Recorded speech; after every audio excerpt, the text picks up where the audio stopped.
finally some good luck go his way, or at least we think.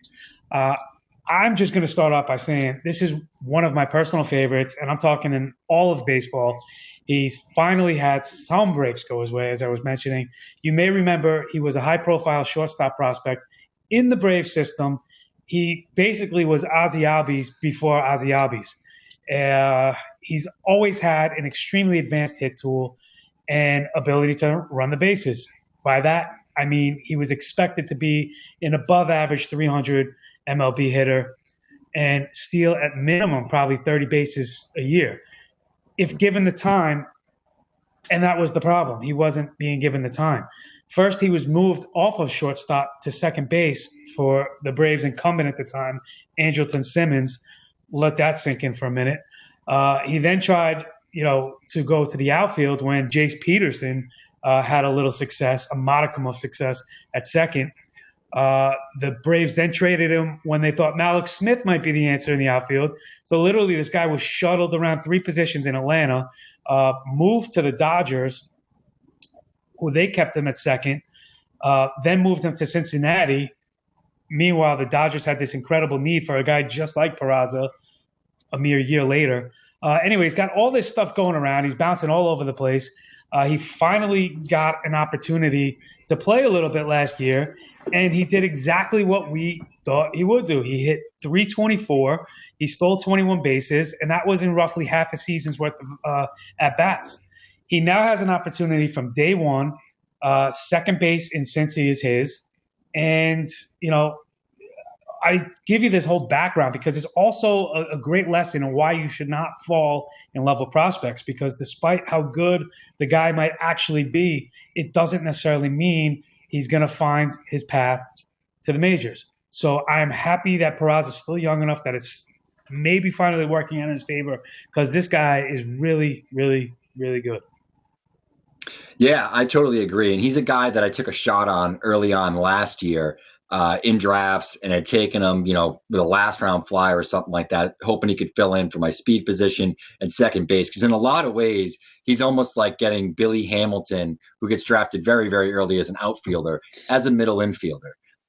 Maybe he doesn't hit as much power, but it's not like Hamilton has a whole lot of power. But, Peraza has almost none. But this is a contact guy. He had 80% contact rate last season. It was 89 in limited games the season before. He's got a 70 to 80 grade speed tool. He can run for days.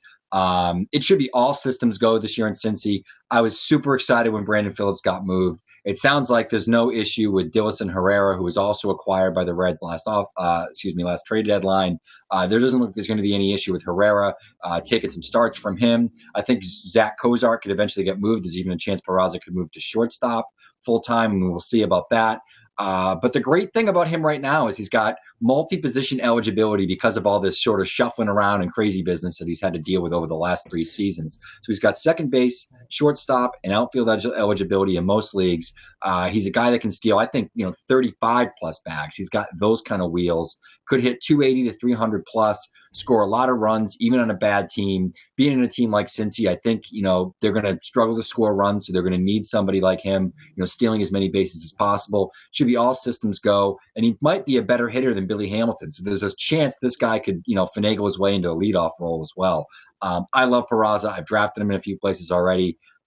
In dynasty leagues, I've been trying to grab him for a year plus, knowing that eventually it would break and, he would eventually get a starting job. Looks like that's happening, and I'm pumped to own him. So all systems go on Peraza.